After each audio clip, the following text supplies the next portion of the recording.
que se conoció como la gripe española en los años 18, 19. Y también por producto de enfermedades, los patógenos que nos trajeron los conquistadores europeos a América hace 500 años, causaron millones de fallecimientos entre los habitantes originarios.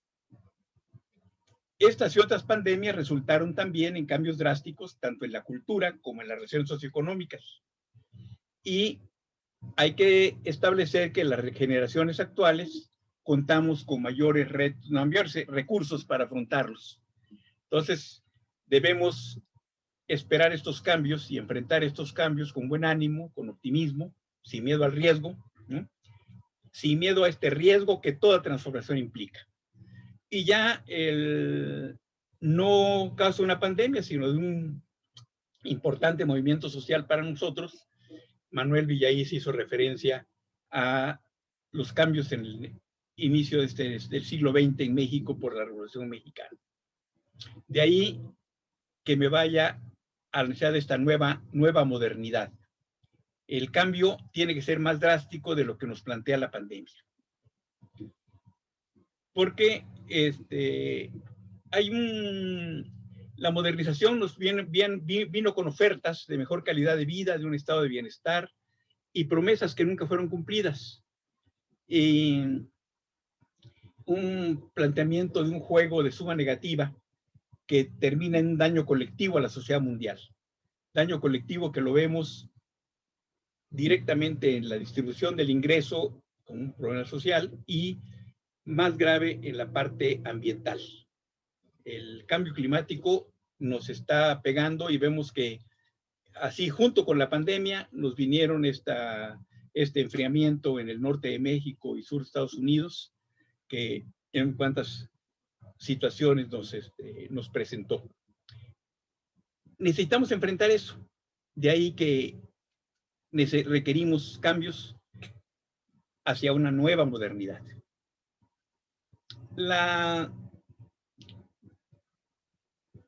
Requerimos volver a una vida normal. Se habla de una nueva normalidad, pero si vamos a enfrentar un cambio, tenemos que correr el riesgo de ir hacia una transformación radical, modificar no solo las alteraciones producidas por la pandemia, debemos aprovechar la oportunidad para cambiar y corregir todos estos males que nos trae la modernización, los hemos mencionado, entre ellos la pandemia. Y muchos de los cambios que se aprecian como efectos de la pandemia y que vemos que salen, que aparecen publicados, se refieren a tendencias registradas antes de la llegada del patógeno, que fue el que las hizo visibles, y en algunos casos irreversibles.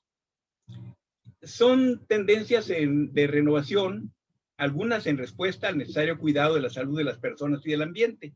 Y cuando hablamos de salud de las personas, los vemos como consumidores de alimentos.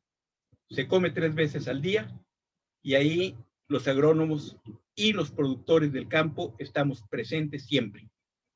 Y la otra parte, del ambiente, donde las actividades de producción agroalimentaria y de otros satisfactores bióticos que vienen del campo y que son responsabilidad de los agrónomos, siempre tienen un impacto en el ambiente. Entonces son 2 elementos que están dentro de su ejercicio profesional centrales. Son campos en que la intervención de nosotros como gremio agronómico son responsabilidad profesional esencial y son parte de esta respuesta al proceso modernizador que ha causado más daños que bienestar.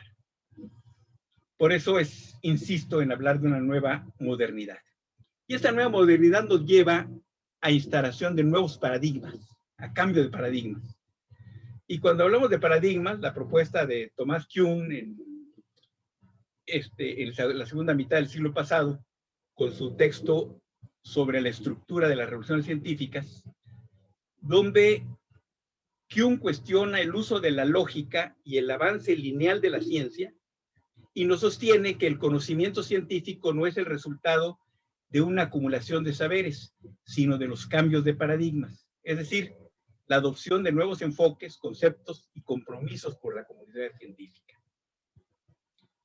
Dentro de las ciencias naturales y la biología, pues prácticamente cuando Kuhn publica sus trabajos es en el momento en que Watson y Crick avanzaban con este planteamiento del modelo tridimensional y doble helicoidal del ADN, que si ustedes ven, da lugar a nuevas inquietudes, se instituye como un nuevo paradigma y se da el salto a la biología molecular, que es un paradigma de cambio radical en las ciencias biológicas. En las ciencias agrícolas también hay iniciativas novedosas. Por ejemplo, la utilización de la metodología de sistemas para el análisis de la producción agropecuaria. Se inicia en la Universidad de Reading con una propuesta de Spedding. Al poco tiempo, en los años 70, es retomada en México principalmente por el grupo liderado por mi querido maestro, don Efraín Hernández Xolocotzi, querido Xolo, y por Toño Turrent, que nos acaban de mencionar, y otros distinguidos agrónomos mexicanos que incluyen a la propuesta de Spedding poner en el centro del sistema al productor y sus lógicas de producción.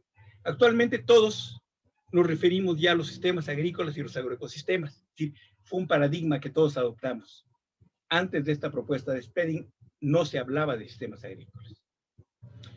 Ahora, los cuestionamientos de la Revolución Verde y la propuesta de la agroecología como un nuevo paradigma en las ciencias agrícolas, que es la que hace Miguel Ángel Altieri también en los años 80, es decir, son otra propuesta de cambio, ejemplo de una necesaria transformación. Y aquí quisiera plantear, Kuhn señala como uno de los problemas en el desarrollo del conocimiento que la aceptación de los nuevos paradigmas por la comunidad científica de repente se enfrenta a un rechazo. Y a veces el cambio no se da porque la gente entra en una parálisis paradigmática, le tiene miedo al cambio.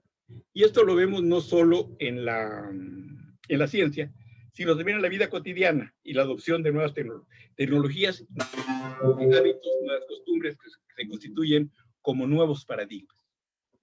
Y en este caso, ustedes, es decir, seguramente entre los colegas lo discutimos, hay muchos agrónomos que aseveran que sin semillas mejoradas, sin fertilizantes, sin agroquímicos, nos lo dijo Manuel Villaiza, no se podrían producir suficientes alimentos para la población. Y se niegan las bondades de la agricultura orgánica, de la permacultura, de otras prácticas agroecológicas. Ahí tenemos un problema de parálisis paradigmática, el planteamiento de y no lanzarnos al cambio. En este sentido, vamos a considerar este cambio de paradigmas como un planteamiento de ver qué cambios se han registrado. Una tendencia motivada por el aislamiento, la infodemia, este exceso de información muchas veces falsa, particularmente sobre el COVID y el coronavirus, la necesidad de ser más creativos en la búsqueda de soluciones, es una tendencia a desarrollar, nos ha llevado a desarrollar en mucho un pensamiento crítico. Ya no aceptamos a cómo nos llega la información que tenemos en el Internet. Estamos sustituyendo el pensamiento vertical basado en la lógica formal, analítico, selectivo, convergente, hacia un pensamiento lateral, un pensamiento más creativo, más provocativo, divergente. Este es un nuevo paradigma del que todos, pero en especial los jóvenes, debemos adoptar.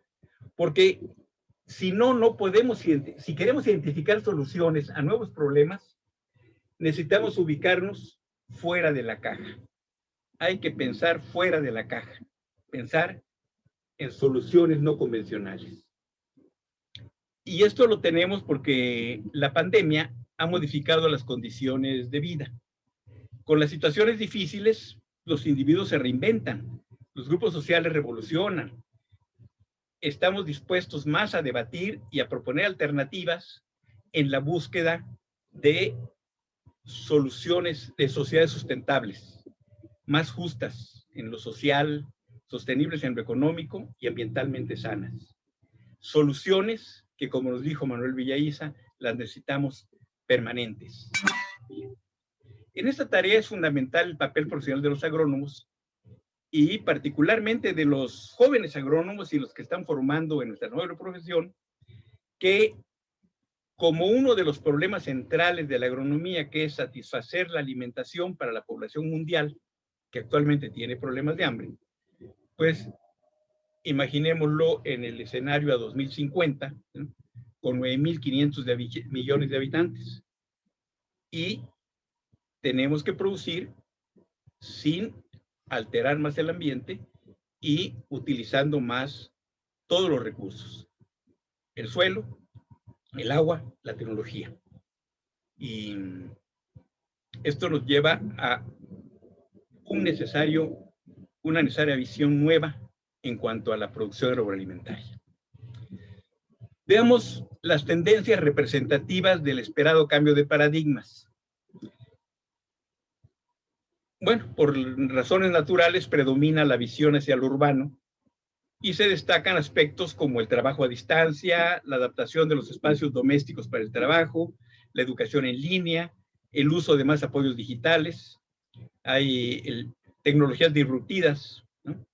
Se plantean cambios en la política de las empresas, cambios en el transporte, un incremento electrónico, un mayor cuidado de los datos personales, aunque se regrese físicamente a las escuelas, la educación ya va a ser mixta, va a ser presencial y en línea.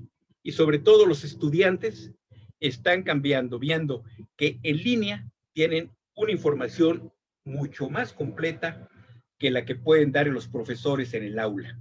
Y esto también nos obliga a cambiar a los profesores. El enfoque de la educación debe ser más personalizado en cuanto al interés de los alumnos.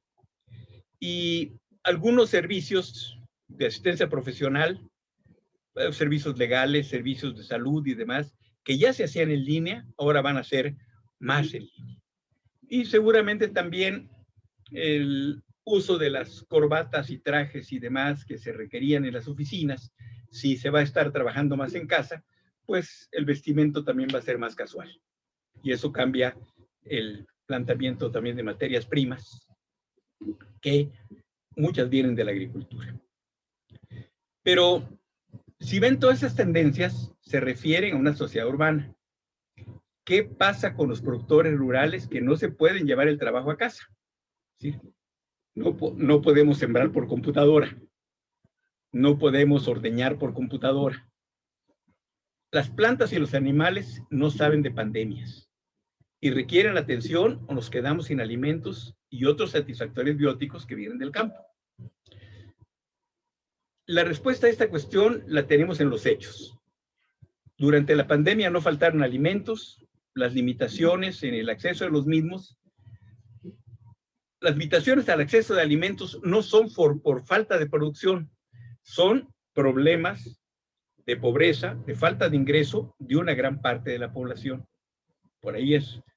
Y precisamente ayer en la mañanera escuché a nuestro amigo, el doctor Víctor Villalobos, también compañero nuestro, secretario de la SADER, que nos decía que la producción agrícola en el 2020 fue extraordinaria. Y las estadísticas nos dicen que por sexto año consecutivo, México tiene una balanza favorable al sector agrícola. Ya Villaiza nos explicó y el problema que tenemos de, pues sí, vendemos cerveza, pero tenemos que comprar maíz. Y en esto, el planteamiento de que importamos 18 millones de toneladas de maíz. Y ya Manuel Villaiza nos explicó exactamente cómo estamos cómo estamos planteados en la producción en la parte de dependencia en la producción alimentaria. Luego regresaría al maíz porque quiero plantear alguna tendencia adicional. Dentro de las tendencias al cambio y esta vuelta a esa llamada nueva normalidad, se destacan algunos elementos en hábitos ligados a la alimentación y al contacto con la naturaleza. Nos dicen quienes han seguido el proceso de cambio y el proceso de nueva visión frente a la pandemia, que el nuevo paradigma es acercarse en todo lo posible a lo natural y saludable. La comida, las experiencias y la forma de interactuar deben ser 100% naturales. Y en ese sentido, ya de antes venía un cambio en estos hábitos alimenticios. Por una parte, la aparición de nuevos males vinculados al consumo de ciertos alimentos, no necesariamente alergias.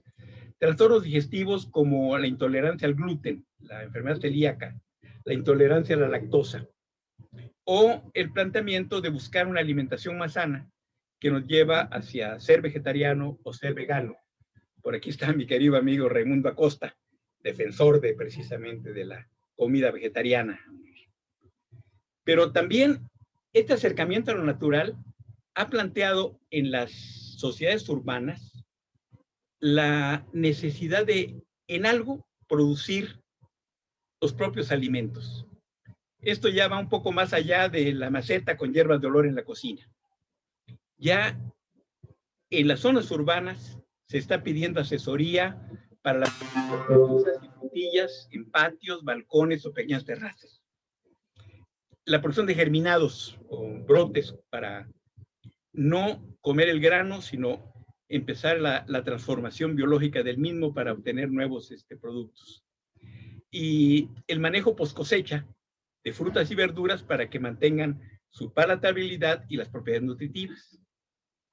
Y dentro de esto, también después del encierro y aislamiento y demás, requiere ventilación natural, aire fresco, y cuando uno sale, requiere más espacios urbanos verdes. Aquí también es necesaria la intervención de los agrónomos. Y son dos cosas que vemos poco en las escuelas de agricultura. La producción en maceta, en pequeños espacios, o las áreas verdes urbanas. Otra tendencia anterior ya a la pandemia es la demanda de los nutracéuticos y alimentos funcionales y otros complementos alimenticios. Pero sobre esta base, Hipócrates, padre de la medicina, nos decía que la medicina sea tu alimento y el alimento sea tu medicina.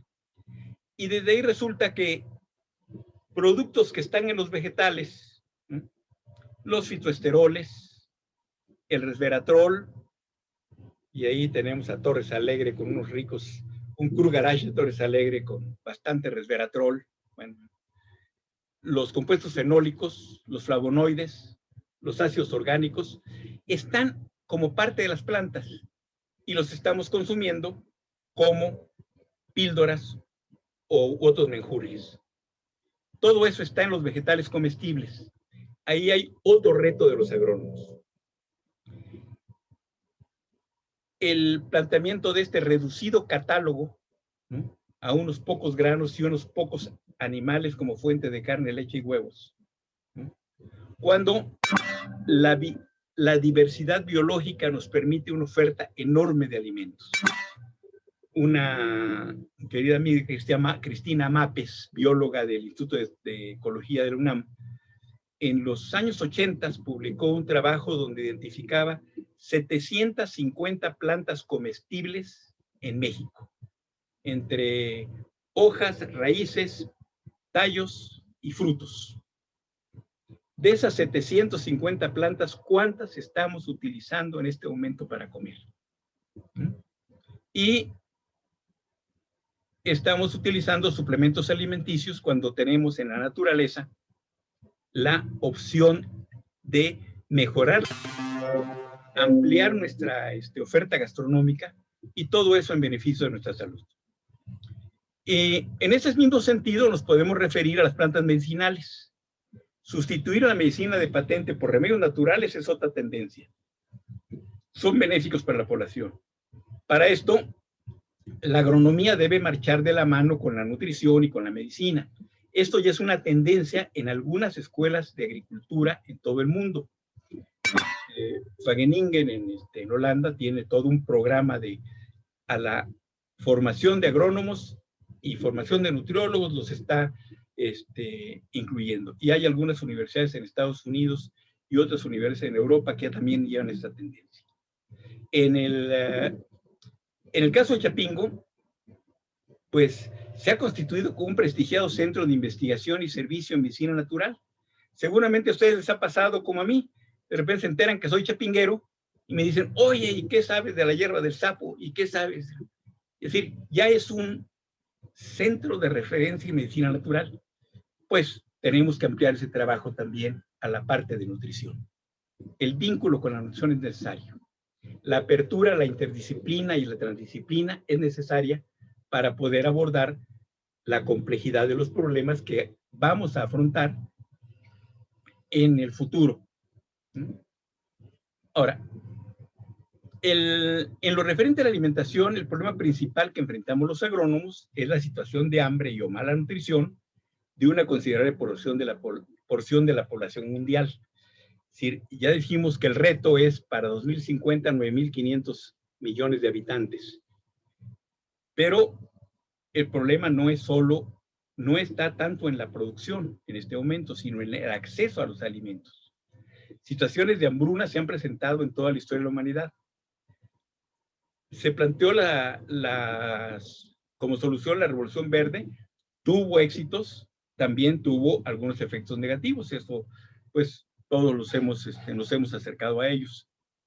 Desde mi particular punto de vista, el debate se establece por algo que nos planteó Manuel en su presentación. Tenemos una situación bimodal en la agricultura de México y del mundo. Por una parte, una agricultura empresarial, comercial, y por otra parte, una pequeña y mediana agricultura más ligada a la agricultura campesina. Están vigentes, coexisten dos esquemas de producción con lógicas de asignación de recursos y objetivos diferentes. Por una parte, tenemos una agricultura empresarial con un uso intensivo de recursos de capital, de tecnología e insumos.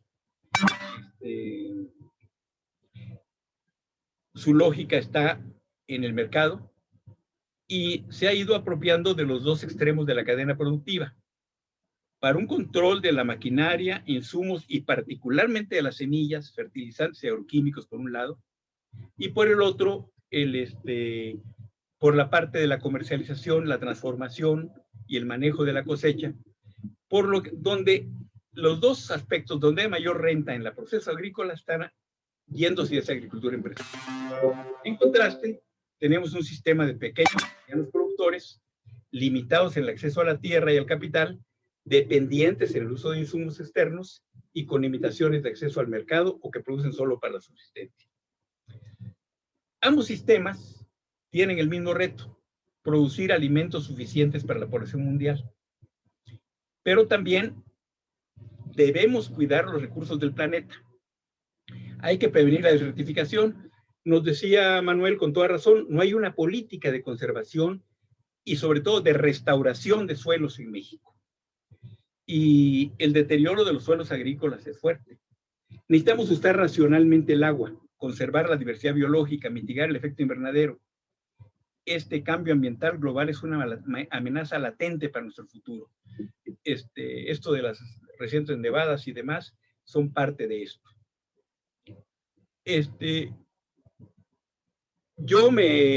Quienes me conocen y saben, me defino como agroecólogo y participo activamente en la defensa de la agricultura campesina y de las semillas nativas.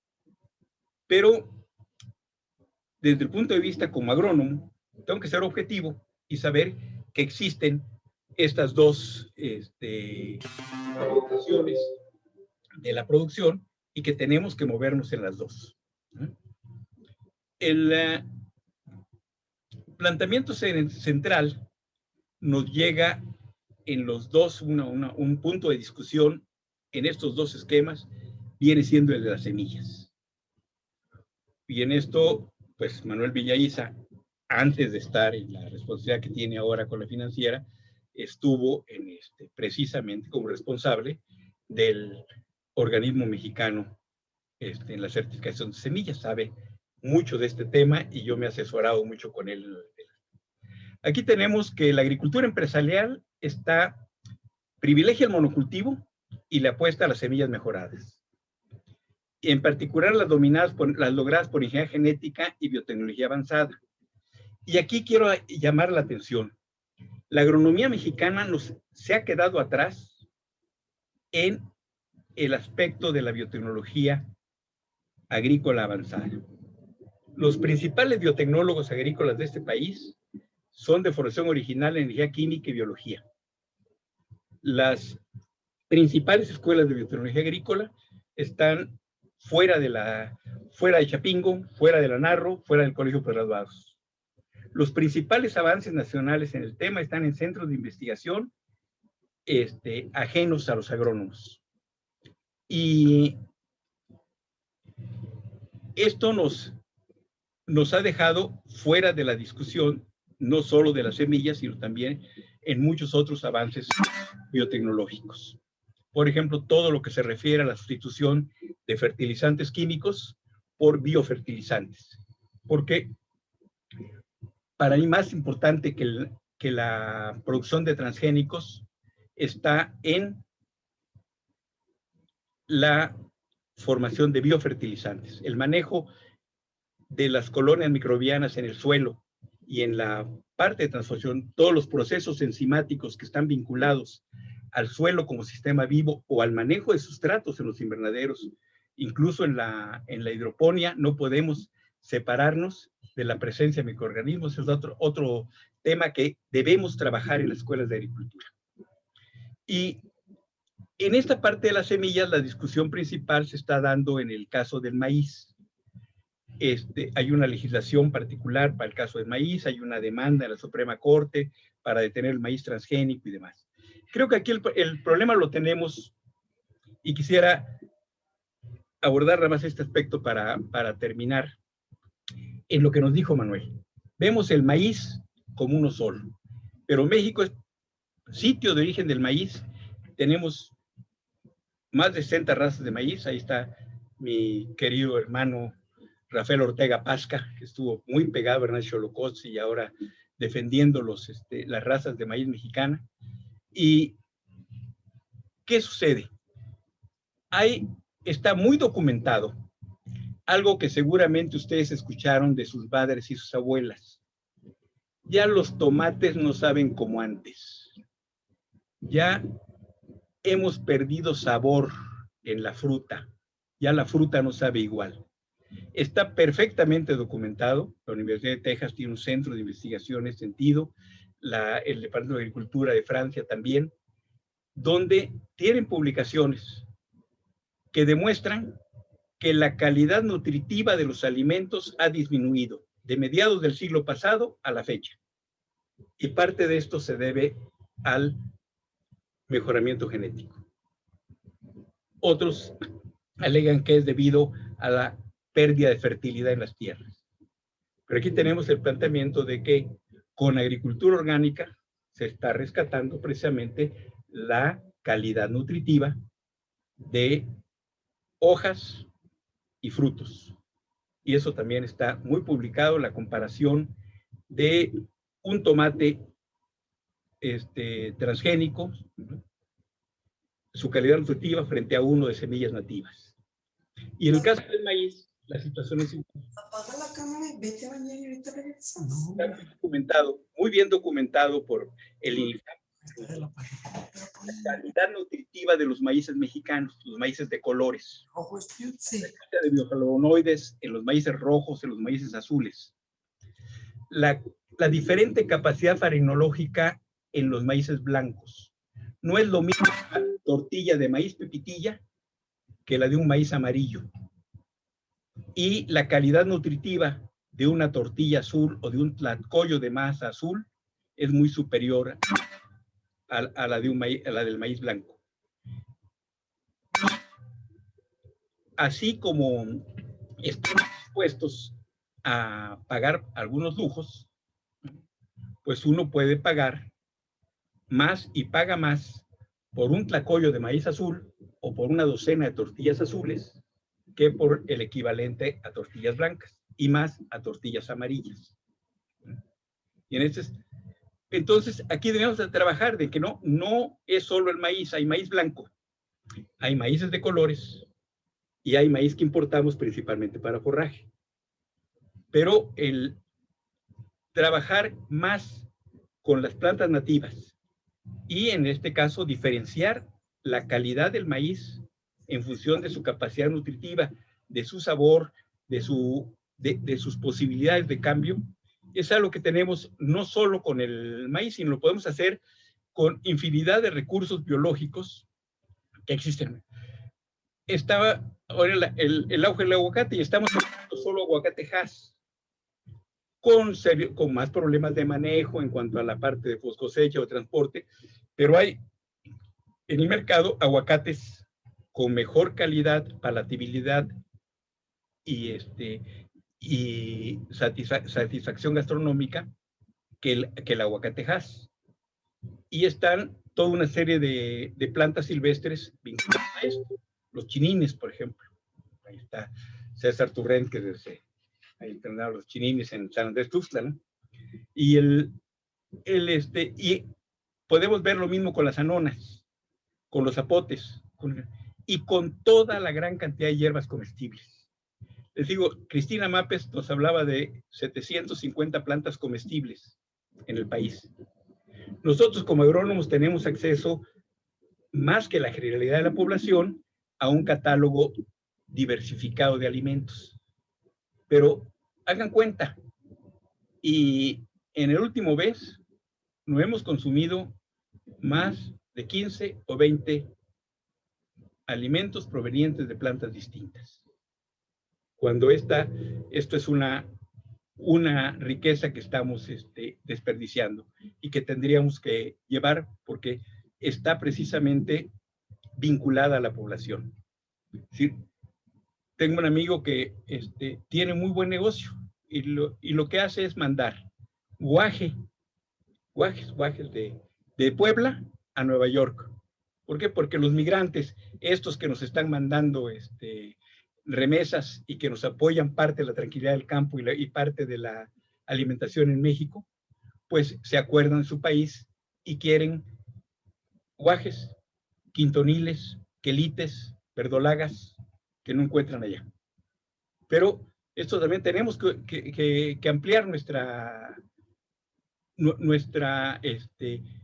capacidad de aprovechar, de vincularlos más a la naturaleza. Y sé que en este sentido y la parte de cambio, ustedes tienen muchas propuestas, muchos de ustedes trabajando precisamente en estos cambios. Entonces, nada más quiero plantearles que si en algún momento dado quieren platicar de esto, lo podamos hacer. Y integrar más sistemas de producción. En este momento, en las chinampas de Xochimilco, donde tenemos problemas serios de producción por el agua contaminada, estamos sustituyendo con éxito productores chinamperos, están cosechando agua de lluvia, utilizando energía solar para todo el bombeo y manejo de energía requeriente en la plantación, y con agua de lluvia y energía solar se tienen estanques para producir peces de ornato y peces de alimento, y en la parte superior los compartimentos para hidroponía, donde están produciendo hortalizas de hoja y frutillas. Y ya algunas frutillas se están planteando para, ya tienen demanda para exportación de fresas y berries, que como dijo Manuel, es un fenómeno. Es decir, hace 30 años los berries no aparecían en las estadísticas de México y actualmente somos el tercer productor mundial y el primer exportador mundial.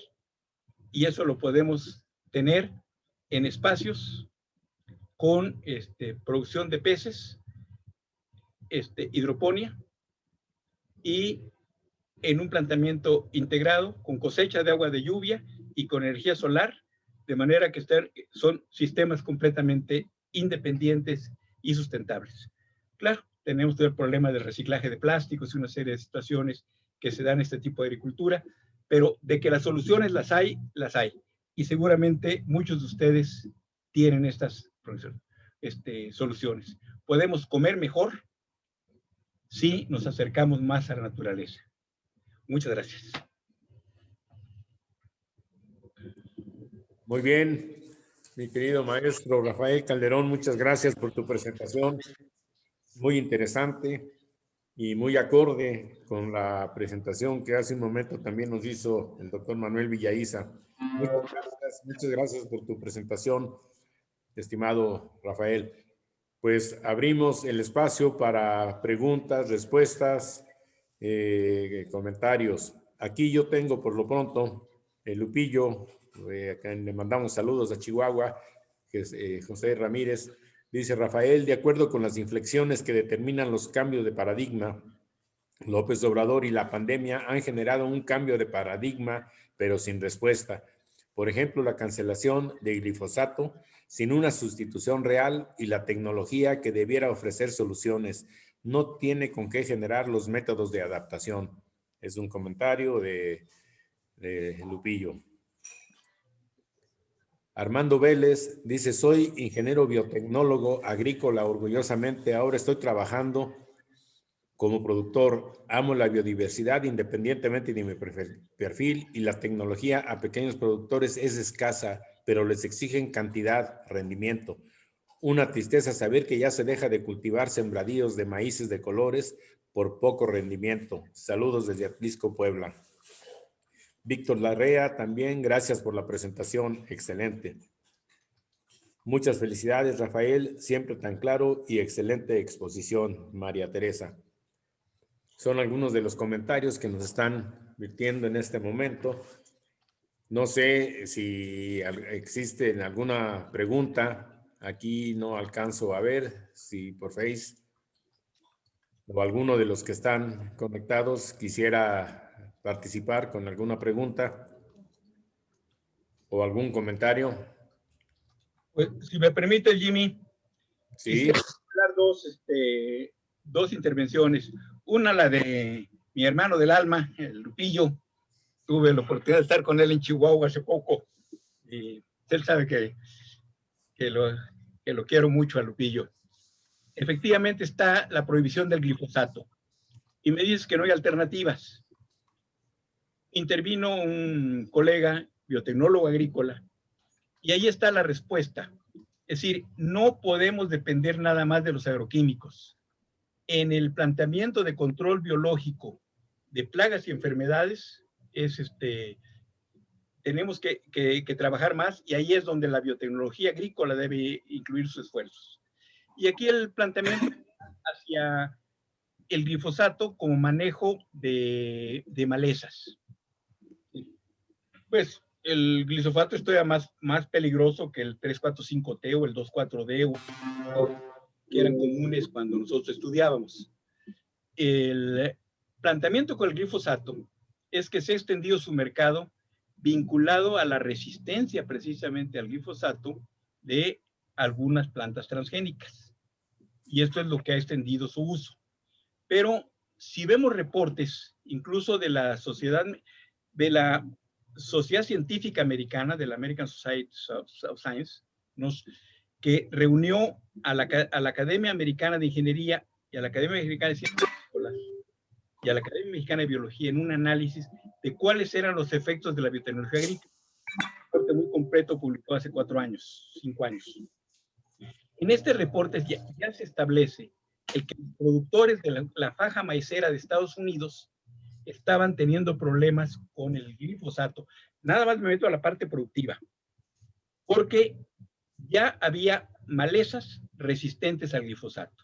Una de ellas son algunas especies de Chenopodium, de quelites, y algunas amarantáceas, de quintoniles, que estaban presentando resistencia al glifosato.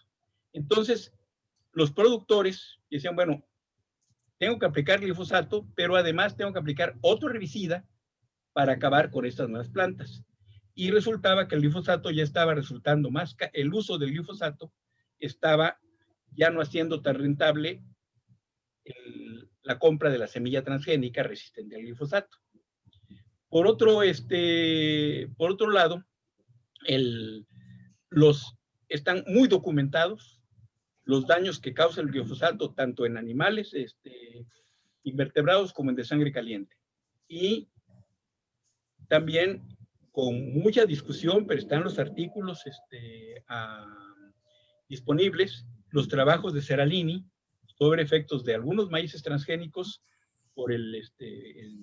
en ratones, y básicamente en Argentina está muy documentado, todo en el país de la soya, los daños del glifosato en el ambiente. Es decir, eso es. Ahora, estuve con Leocadio, nuestro otro distinguido colega, hace poco. Estoy en una reunión, ¿no? Y allá en Sinaloa, donde más utilizan este tipo de herbicidas. Y él le preguntaba precisamente, ¿cómo ves lo de la supresión del glifosato? Y me dice, no, dice, tenemos alternativas. Dice, ahorita el glifosato ya lo estamos utilizando más para limpieza de canales, para otra serie de elementos, pero no tanto en los cultivos, porque ya tenemos el problema también de que no podemos mandar residuos de glifosato porque nos paran la producción. Entonces, el esquema es que las alternativas de uso del glifosato sí existen. Pueden ser o por labranza o por otros productos. Pero en este aspecto, todo este manejo todo este planteamiento serían relaciones bióticas, que son las que van a trabajar los biotecnólogos agrícolas. Y yo espero que la biotecnología agrícola se refuerce en Chapingo, en La Narro y en todas las escuelas de agricultura.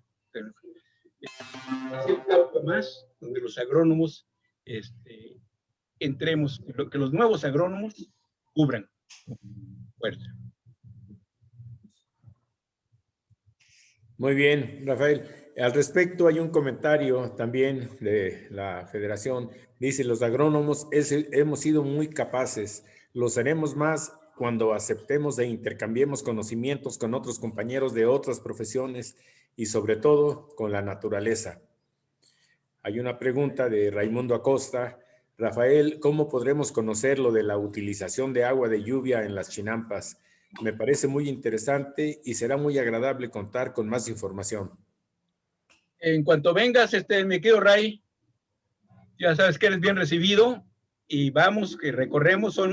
Ahorita son 8 chinamperos aquí en Xochimilco los que tienen esos sistemas, pero ya también están probando en Michoacán, en el Estado de México y en Puebla. Gracias, Rafael. Cuando vengas a México, ya sabes que eres mi hermano, mi querido Upa. Gracias. Tenemos un comentario de Jesús Antonio Morales Moreno, a que también lo saludamos con cariño. Dice, gracias por la oportunidad de escuchar las conferencias de dos eminencias, Manuel Villaiza y Rafael Calderón, excelentes y libres de aspectos políticos. Plasman la realidad de nuestro campo y su experiencia y conocimientos en esos aspectos. Es grandioso con un lenguaje sencillo y técnico. Teo, a todos dice, se debe diversificar la producción, quelites, especies regionales, etcétera, para diversificar los platillos de caza más sanos y posiblemente generar otras más nutritivas. En las comunidades rurales hay diversidad de cultivos que como agrónomos estamos obligados a rescatar y mejorar técnicas y transformación. Felicidades, doctor Calderón. Pregunta Fabiola Flores Pérez, ¿por qué otro tratamiento se puede sustituir el glifosato?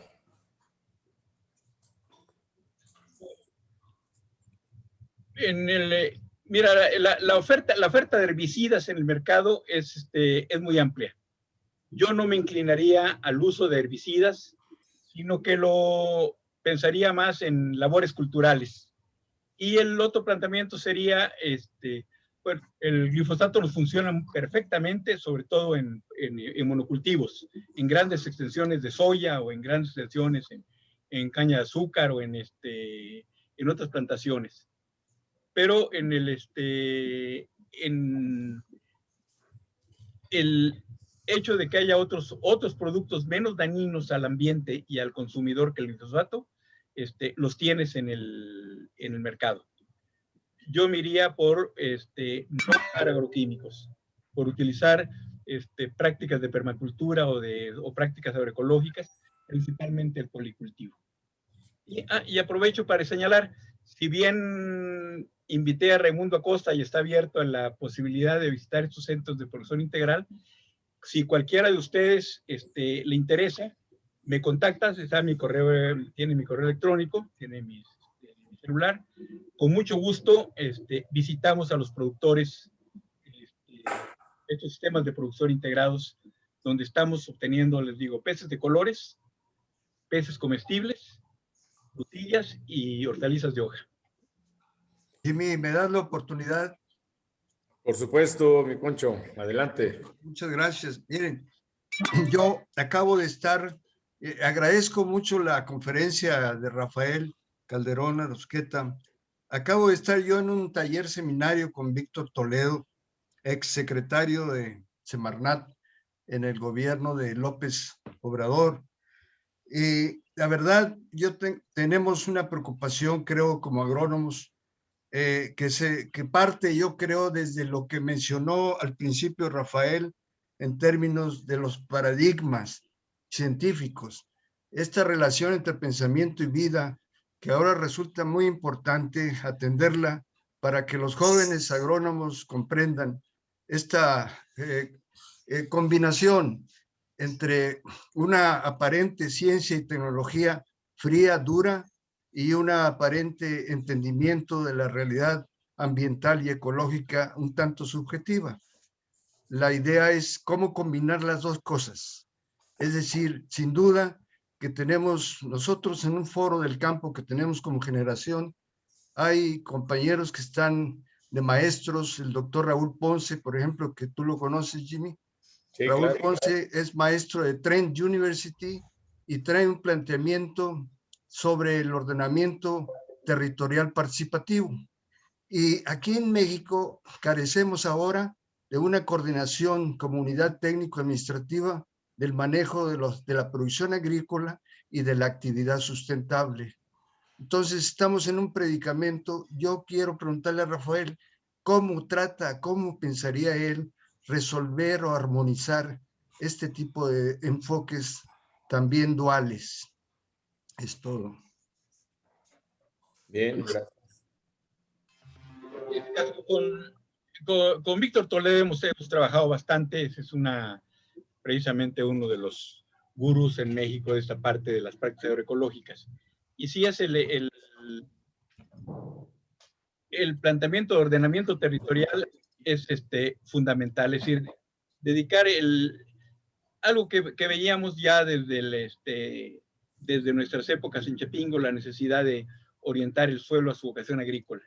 Y si es en este momento la visión del suelo también es un cambio de paradigmas. Ya de aquel suelo en función del perfil edafológico y las clasificaciones, tanto la del Departamento de Agricultura de Estados Unidos o la de la FAO, ya han quedado diferentes porque el manejo del suelo te lleva es decir, más a manejar sustrato para el sustrato para el cultivo, adecuado para el cultivo. En esto que estás planteando, lo estamos trabajando en Chiapas, en la zona de las Cañadas, con compañeros celtales, agroecólogos.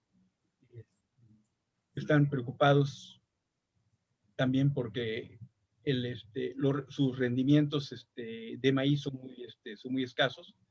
Con tumba, roza y quema, escasamente saca 600 kilos de maíz, 100 kilos de frijol, 2-3 toneladas de calabaza.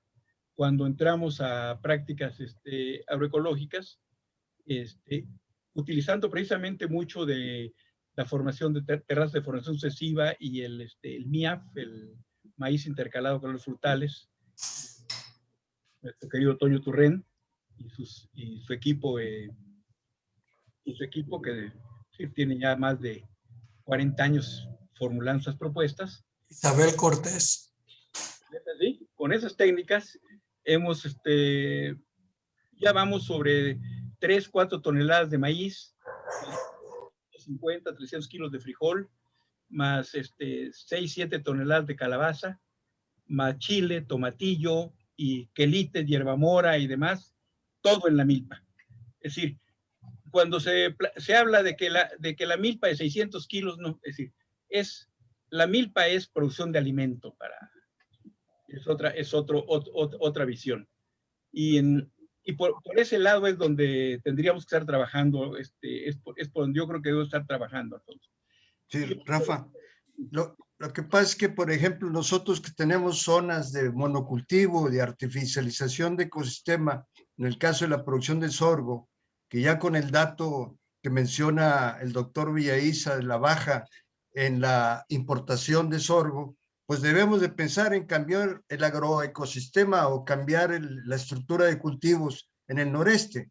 Y ahí los temas son cómo recuperar o cómo hacer recuperación de suelos, porque están muy dañados, muy especializados, y habría que trabajar en bioremediación o había que trabajar en otros sistemas de agricultura más orgánica. El tema de nosotros es las grandes extensiones, no en agricultura campesina propiamente, sino en todo el ecosistema o el agroecosistema del noreste, que es una planicie artificializada con granos y que no hemos salido ya del asunto. Los rendimientos están estancados. Por más que le incorpores nuevas unidades de insumo, no vas a tener diferenciales en la productividad. Entonces tenemos problemas en grandes zonas y regiones del país que no se les da la atención debida. Ahí, Alfonso, creo que también vi una pregunta en el chat sobre prácticas agroecológicas para grandes extensiones. Ahí es donde la biotecnología agrícola tiene respuestas. El planteamiento de rescate de esos suelos es necesariamente por bioremediación. Es decir, el agregado al suelo de compostas o de transformación de los rastrojos del sorgo en materia orgánica al suelo tiene que darse en base a actividad microbiana. Y en eso los biotecnólogos agrícolas tienen mucho que hacer, y ahí es donde las escuelas de agricultura tienen que reforzar su formación en biotecnología. Esto que yo insistí en la necesidad de la interdisciplina y transdisciplina con arquitectos en la agricultura del paisaje, con nutriólogos, con médicos en la parte de salud y nutrición, también tiene que ser con químicos, ingenieros químicos, microbiólogos, ¿no?, en el manejo de la biotecnología agrícola. Y yo ubico a la biotecnología agrícola como parte de la agronomía. Claro, claro. Entonces, mira, en algunos, ya desapareció el centro de fijación de nitrógeno, que muy atinadamente y con visión de futuro constituyó al doctor Soberón hace muchos años. Este centro de investigación de fijación de nitrógeno pasó al Instituto de Biotecnología. Cuando visitabas el centro de investigación de nitrógeno, del centro de fijación de nitrógeno, yo fui en varias ocasiones porque nos interesaba precisamente buscar microorganismos que fijaran nitrógeno. Y entrabas y era impresionante. Eran más de 200 artículos. Sí, estaba la portada del artículo en las mejores revistas científicas del país sobre los avances científicos que estaban logrando en el Centro de Investigación del Nitrógeno. Pero cuando les preguntabas, ¿y en el campo esto dónde está? No te lo, no había opciones. Ahora sí salieron de ahí, hay algunas aplicaciones comerciales, pero mínimas. Pero esto que hacía el Centro de Investigación del Nitrógeno, ahí faltó la vinculación de los agrónomos con los microbiólogos, con los que estaban trabajando esto, para buscar soluciones a eso que tú tienes. Entonces, por ahí debemos orientar la investigación agrícola. En efecto, claro, claro. Entonces, sí, cambio de estructura hacia hacia leguminosas también podría ser. Y ahí también, además de que el conocimiento se puede llevar al campo, el planteamiento es que para quienes están peleando por mantenerse en el SNI, pues pueden ir como autores con los ingenieros químicos en cuanto al uso de esas colonias microbianas para rescate del suelo. Y digo, la fijación del nitrógeno para sustituir ureas y otras fuentes de nitrógeno nitritos. Nos surgen. Muchas gracias, Rafael. Muy bien.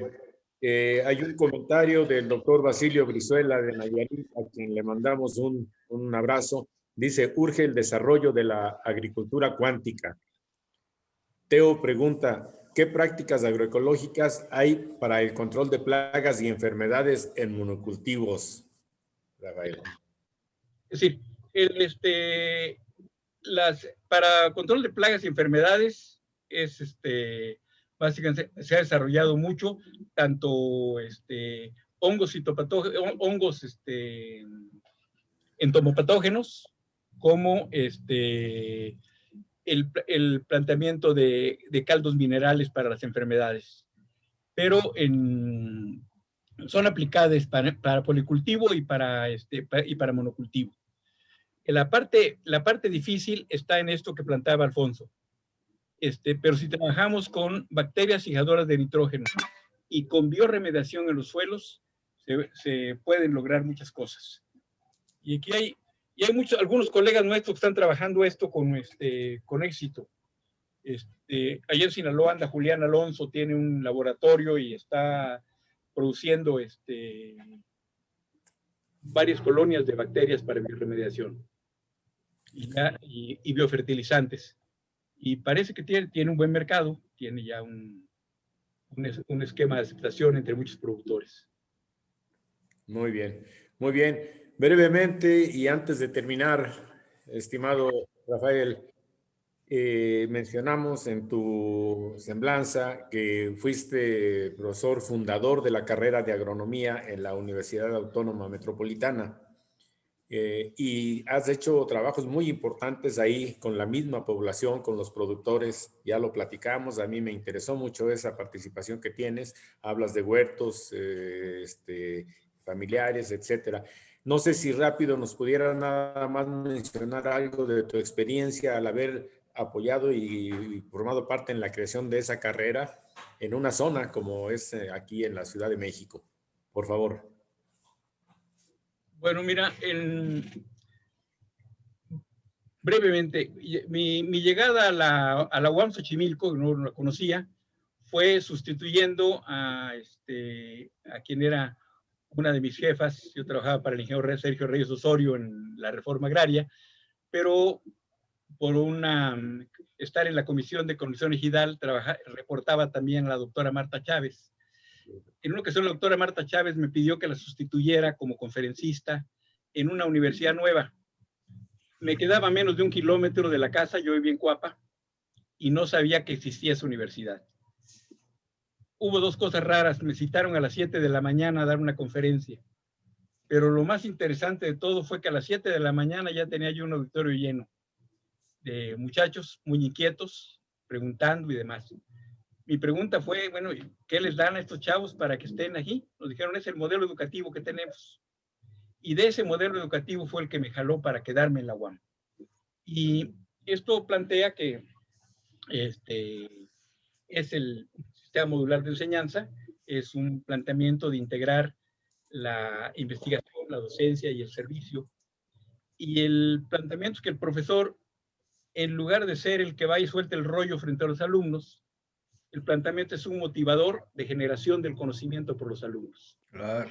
Y esto lo logramos en el trabajo con los productores. De ahí que en poco tiempo la UAM se desarrolló y se impulsó fuertemente en estos, gracias precisamente al modelo educativo de la universidad. Ya en los últimos años me he retirado más de la carrera de agronomía, ya estoy más en la parte de los posgrados y por la generación del conocimiento con los troncos comunes. Entonces, he dejado de trabajar con los agrónomos, con los estudiantes de agronomía, pero sí he mantenido el contacto con los productores y seguimos trabajando con ellos en experiencias como las que les relataba de esta producción integrada. O el manejo de la chinampa, que tienes 3, 4 ciclos de producción al año gracias a la presencia constante de agua. Y Y esto el estar en la Ciudad de México nos ha llevado a meternos mucho también a la agricultura urbana, desde la producción hasta la comercialización. Ahora con la pandemia, los amigos chinamperos han tenido mucho éxito en la venta por internet de paquetes de hortalizas. Es decir, ha sido el planteamiento de que muchas familias hacen su pedido de las hortalizas de la semana, hacen transferencia bancaria y los chinamperos organizan los pedidos, se los llevan a casa y además de la producción de las chinampas, han agregado productos de campesinos de otros sitios. Llega el queso de cabra, llega el mezcal, llega productos prácticamente de Oaxaca, de Morelos, que se integran en el mercado y de ahí van directamente a las casas. Y el planteamiento es que muchas amas de casa dicen que van a continuar después de la pandemia con esta forma de surtirse sus verduras porque es un surtido más rico y más barato. Y han incrementado el consumo de muchas plantas porque usualmente al pedido que tiene de una ama de casa le agregan alguna hierba comestible, alguna hortaliza nueva, y eso lo ponen como un agregado al pedido, que muchas veces la ama de casa lo incluye en sus siguientes pedidos, para el que la gente conozca más cosas que pueden consumirse. Y a propósito de mencionar las verdolagas, creo que cuando uno busca trabajos de fitomejoramiento en hierbas comestibles, pues prácticamente lo único que se encuentra es los trabajos de Franco Gerón y de Cupertino Gerón, tu hijo, en fitomejoramiento de verdolaga. Muy bien, estimado Rafael. Un último comentario aquí, dicen, el otro gran reto, dice Eric Ortiz, es cómo escalar estas buenas prácticas o modelos que están funcionando con más agricultores y o otras regiones. Comentario. Pues, estimado Rafael, no nos queda más que agradecerte por tu presentación, muy, muy completa, muy interesante también, darte las gracias y pues vamos a seguir también en comunicación. Antes de pasar a la siguiente conferencia, quiero agradecer la presencia de varios de los compañeros que alcancé a ver aquí en las cámaras, a Marco Aurelio Matus en Oaxaca, a Lupillo Ramírez de Chihuahua, al doctor César Turrén, Raimundo Acosta, saludos, Saúl Vargas, Abel Emigdio, que lo vamos a ver en la noche, al poeta chapinguero, Abel Emigdio Baños, a Marte Salazar, Humberto Quijano, Rodolfo López en Guanajuato, Raúl Chanes en Chiapas, le mandamos saludos, a Susana Perrosquía en Durango también, muchos saludos, Miguel Valenzuela, Víctor Torres Alegre, Basilio Brizuela, Flor Lucero y muchos más compañeros que nos han estado haciendo el favor de acompañarnos. Quiero mencionarles que a continuación vamos a tener lo que le llamamos intercambio de experiencias de proyectos agroempresariales desarrollados por agrónomos en una primera parte, la otra va a continuar a las 4 de la tarde. Ahorita a la 1 de la tarde está la colega Karina García Rangel con empoderamiento agroempresarial de la mujer agrónoma. Y el ingeniero Sergio Abraham Ayala Mariano participará con la organización rural Eje Rector para la agregación de valor en la naranja Valencia. Caso Pro Tlali, Sociedad de Producción Rural.